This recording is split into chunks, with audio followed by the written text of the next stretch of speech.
এবারে finish liquid spray এর সৌজন্যে আমাদের বিশেষ আয়োজন ব্যস্ত খামারি।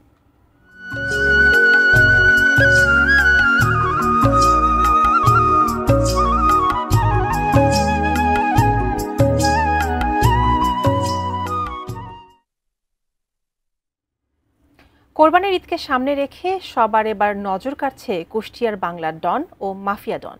জেলাটিতে বাহারি নামে রয়েছে আরও ২০টি গরু। ক্রেতাদের আকৃষ্ট করতে এমন নাম রেখেছেন কুষ্টিয়ার বড় আইলচেরা গ্রামের বোরহান মণ্ডল ও আনারুল ইসলাম। দেশীয় পদ্ধতিতে মোটা তাজা করছেন কোরবানির পশু। কুষ্টিয়া থেকে শরীফুল ইসলামের পাঠানো তথ্য এবং ছবি নিয়ে আরো বিস্তারিত থাকছে ডেস্ক রিপোর্টে। দেশীয় সিনেমায় বাংলার ডন কিংবা মাফিয়া ডন নামের চরিত্র দেখা গেলেও এবার কোরবানির গরুর ক্ষেত্রেও হয়েছে এমন নামকরণ। শুধু নামে নয়, দেখতেও যেন ডনেরই মতো। কুষ্টিয়ার খামারগুলোতে কোরবানির পশুর বৈচিত্র্যময় এমন নামের কারণে কৌতূহল দেখা দিয়েছে স্থানীয়দের মাঝে। কুচকুচে কালো বিশাল দেহি গরুটির নাম বাংলার ডন, যার উচ্চতা প্রায় ৭০ ইঞ্চি ও ওজন ৪৫ মণ। একই উচ্চতা ও গড়নের মাফিয়া ডনও বেশ দৃষ্টিনন্দন। কুষ্টিয়ার বড় আইলচারা গ্রামের বোরহান মণ্ডলের খামারে আরও রয়েছে আলিফ, হামজা, সুলতান, বাদশাহ, রকি সহ বাহারি নামের পশু। এর মধ্যে বাংলার ডন এবার দেশসেরার তালিকায় রয়েছে বলে দাবি খামারি বোরহান মণ্ডলের। বাজারে বাংলা ডনের দামও হেঁকেছেন ২১ লাখ টাকা। একটা গরুর খরচ, আপনি একটা ওষুধের যে দাম, এটা তো বলির শেষ নয়।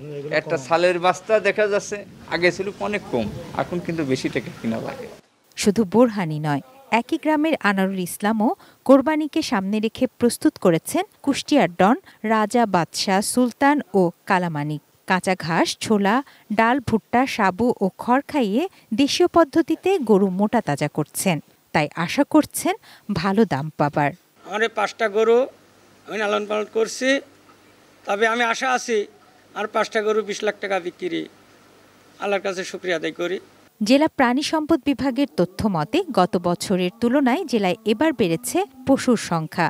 দেশের খামারিদের পশুতে কোরবানির চাহিদা যেমন পূরণ হবে, তেমনি ন্যায্য দাম পাবেন বলে আশা তার।